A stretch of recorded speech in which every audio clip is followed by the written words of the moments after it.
Go.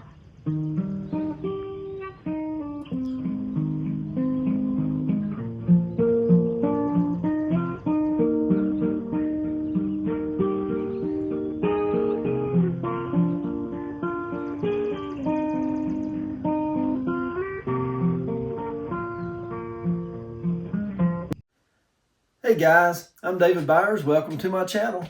If you ever have the urge to sit back and watch a channel where somebody has a machine where they can attach a piece of wood to it and the machine makes it turn over and over and over again, and then you can hold a sharp-edged instrument up against the outer edge and then the inner edge, and you can shape the piece of wood into different creations like bowls and platters and vases, well, this is the right channel for you because that's what I'm doing. I'm a wood turner, and I like to take unusual pieces of wood like this piece of maple that you see in front of you, and I add epoxy resin pigmented with mica powder and try to create something that people haven't seen before. So the project this week, yeah, we're going to use this piece of maple. You can see it's got this opening in the middle. I'm going to bring you up closer and show you here in a little bit the up close version of it, but it's got wormholes that's going through that inner area as well, and once we wake it up with the epoxy resin, it's going to pick up some nice character and some nice spalting in the wood also. But a couple of things that I'm going to do with this one. I'm going to try something that I've done several times. Sometimes I've been successful, sometimes I have not, and it's made for some fun video. But I'm going to make a red, white, and blue bowl. So I'm going to try to get color separation where I'm using white for the main color, and I'm going to add blue on one side and red on the other, and just see if everything doesn't blend into one mix. There was one bowl in the past that when I put it in my pressure pot, it turned from red, white, and blue to that teal and orange color that you see for the college football team, the Miami Hurricanes. Nothing like what I thought was going to turn out, but it was a spectacular bowl nevertheless. So anyway, hope you guys like what we're doing this week. I'm going to pull you in here closer and show you how I'm going to use these sweet gum pods to alter the appearance of this also. And I hope you guys like what we're doing this week. Please give me that thumbs up and subscribe to my channel so I can keep doing these. Now come on in a little bit closer. Let's look exactly at what we're going to do. All right, so first things first, let's look at the piece of wood. So you can see this is just a slab of maple that I have cut out and peeled the bark off. I think it's got some nice character that's going to show up through the epoxy just of the outer edge of the wood all the way around. But then I had a couple of places where it had been hit with a chainsaw, and I did not like the appearance of that nearly as much. So I decided to use my angle grinder and create these burnt edges myself, and I think that's going to show up really good through the epoxy. Now, if you look at it, it doesn't sit flat. This side sits lower than this side. So that's where the sweet gum pods are going to come into play. I'm going to position the sweet gum pods along the bottom of this 6.5 gallon tub, which, hey, if you're one of our friends in Canada, that's 24.6 liters. So anyway, let's lay out some sweet gum pods on the bottom. Yes, I just happen to have it measured in this bucket, just enough to lay out nice and flat on the bottom of the tub, creating one layer. And then I'm going to add these others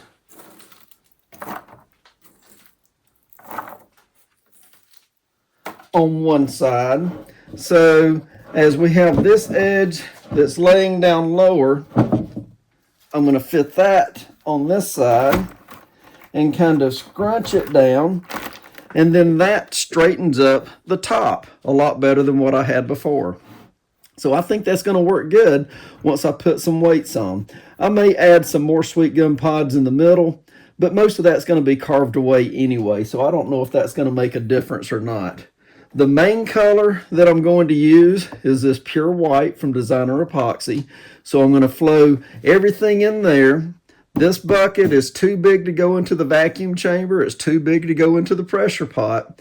So we're not going to be able to do that. We're going to have to chase the bubbles as they're rising up with my micro torch.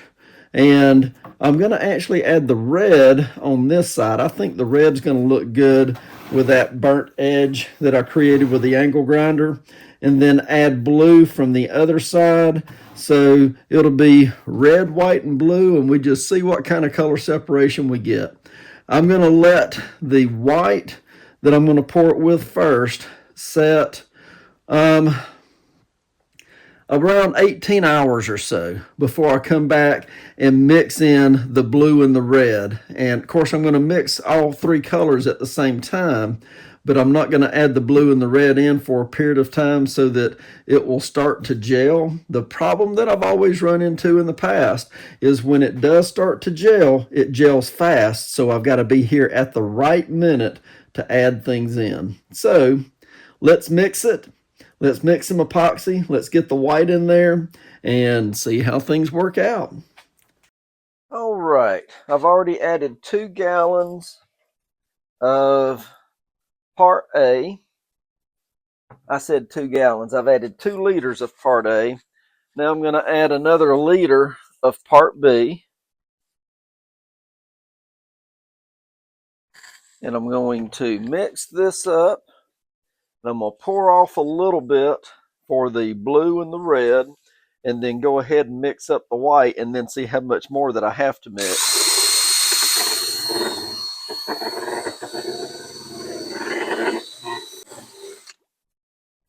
All right, that's a good thorough mix. Now, I can just put that over the top there and let that drip because that's going to fill up with epoxy anyway. So a little bit for the blue.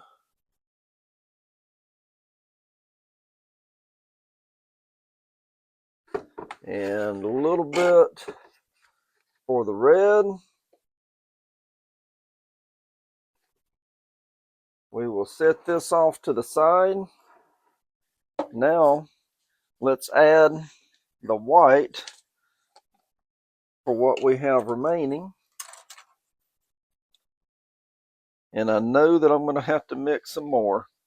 I'm going to put some pretty good white color in here. Pretty good saturation.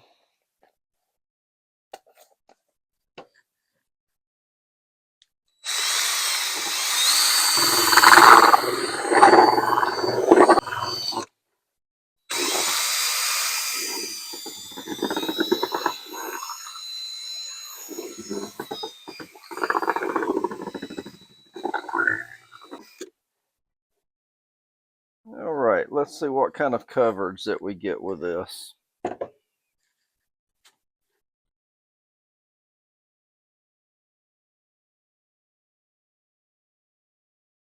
That's about what I expected. I'm going to add 3 more liters of just the white.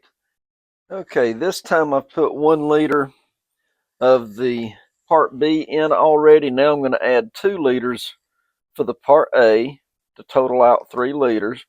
That's a trick that if you're ever knowing that you're going to be putting in 2 mixes, one time go ahead and add the part A first, and then the second time add the part A last. And then the measurements on these buckets are never exact, but if you switch it up like that, you're going to be as exact as you can possibly be.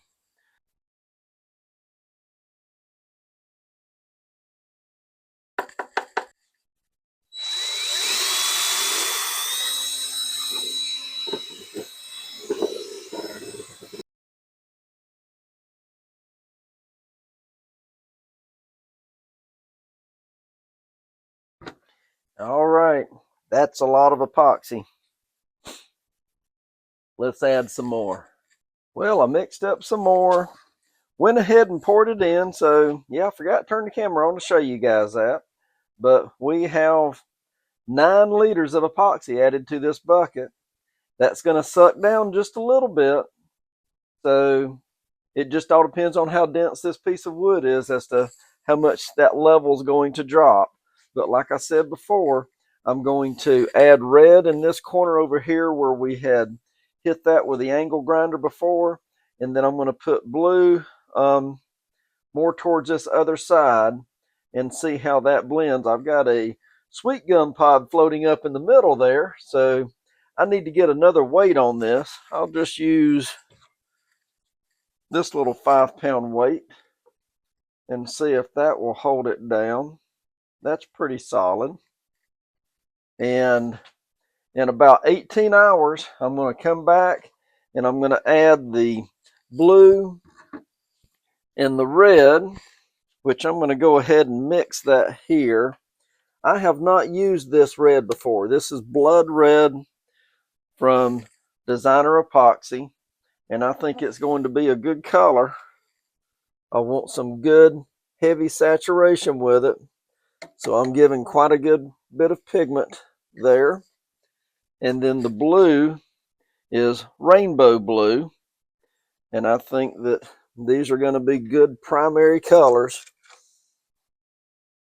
and it's going to mix out well. Good pigment saturation with the blue also. And then, even though the epoxy is already mixed, I want to incorporate the color into it and let that set.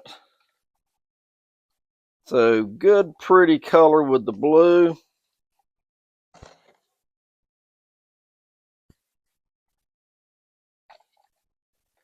Red is a hard color to achieve.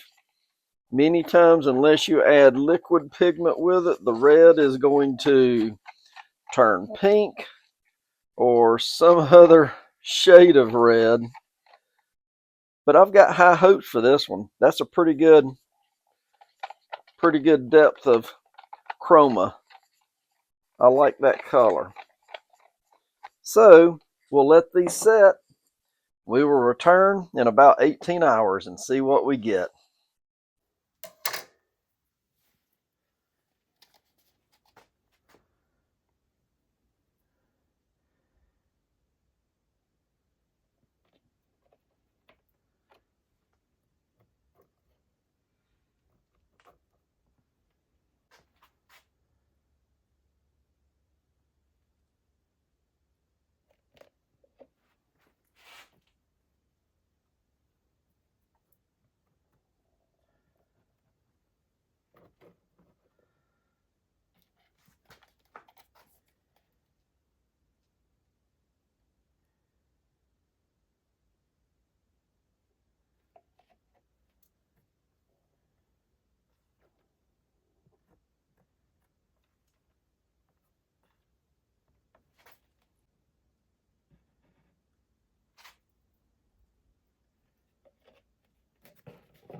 Okay, so here we are 2 days later, and it does look like we've got good color separation. So let's get these weights off of here and see if we can pop this out of the bucket.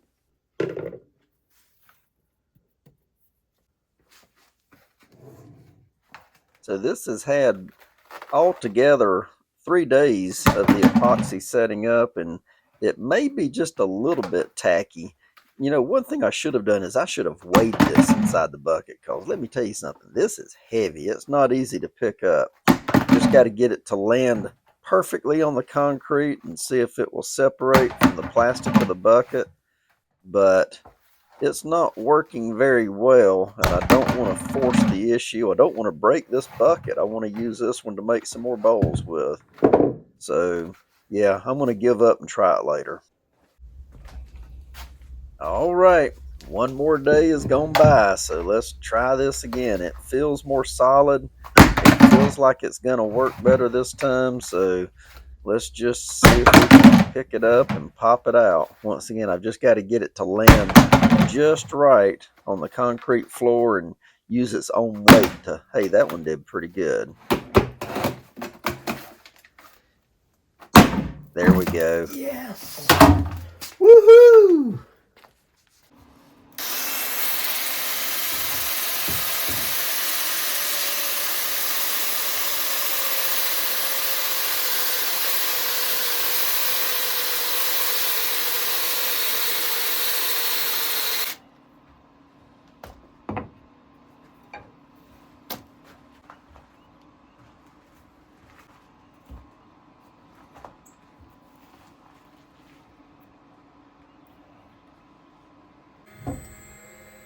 Alright, so we got it attached with a good sized waste block to the lathe. Now I'm going to true in the outside. I want the outside to be perfectly smooth and even, so when I engage my new steady rest that I made to fit this lathe, it's not going to have any wobble to it. It needs to be steady. So at this point I'm holding it in place, making sure that it's steady with the tailstock. And then once I have this trued in, I will engage the steady rest and we're going to core this out.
So I have my new steady rest engaged and I am very pleased. It is rock solid.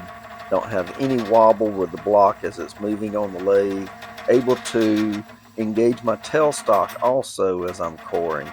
The blade that I purchased to use with this new 18-inch lathe is the smaller size for the 18-inch. It's a 9-inch blade, and from the size of the block of epoxy and wood, I could have easily cored 2 small bowls out of this one instead of just one. I'll just have to purchase more blades in the future to do that with. So coring is a fantastic idea. It keeps it allows you to create more art. It prevents wooden epoxy shavings ending up on the floor that could be a bowl otherwise. And I'm very, very pleased with how this one worked.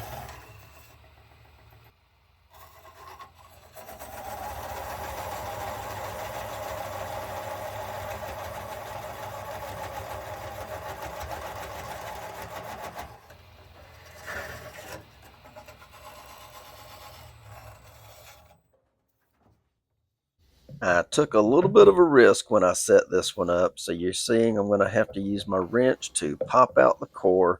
When I set the blade up for the coring tool, I did not set the center of the coring blade to the center of the bowl, so it was moved a little bit to the left, which means that instead of a 9-inch core, I ended up with about a 10-inch core. The center of the block also generated more heat, so there was a little bit of thermal cracking in the very middle, and that may have been accentuated by me having to pop the core out too. So I'm going to clean things up. I'm going to come back, I'm going to patch that up with a little bit of extra epoxy.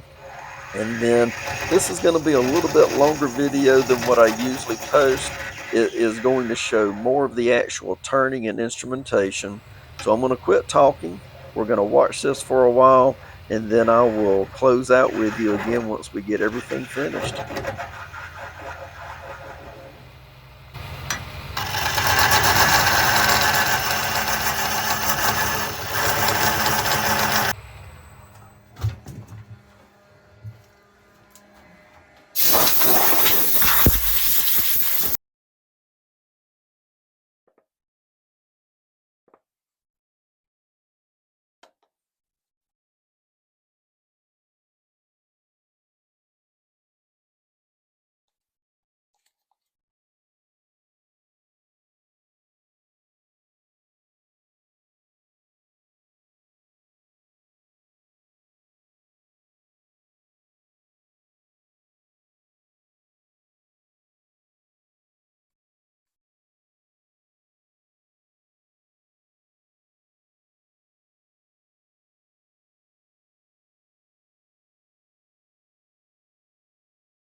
All right, guys, so let's close out this video. This one, making this video, it has been special.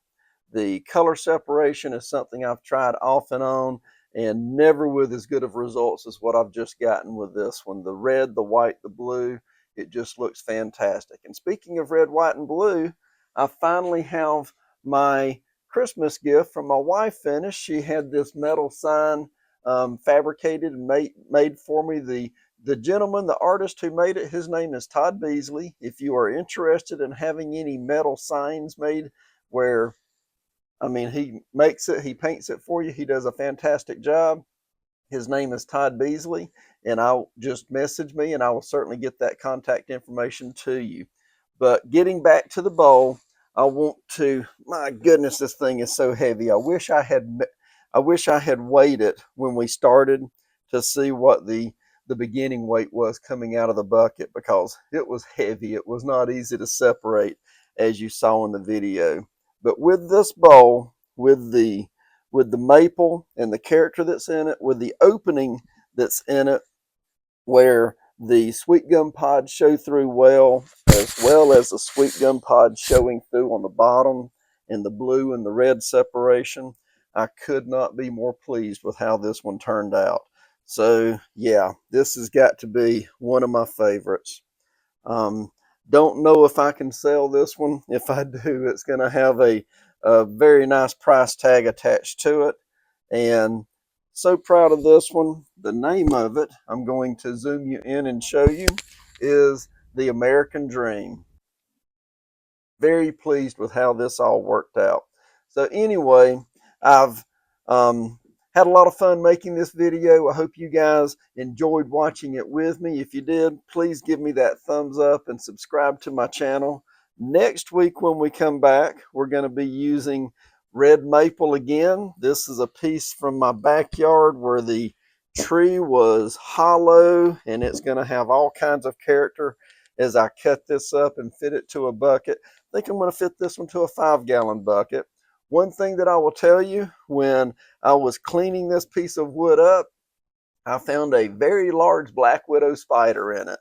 And I'm not going to say it was intoxicated, but I was cleaning it up with a hammer and a screwdriver. And right after the black widow was found, he definitely got hammered. So anyway, with that being said, once again, hope you guys enjoyed this video. We'll see you next week. Thanks again.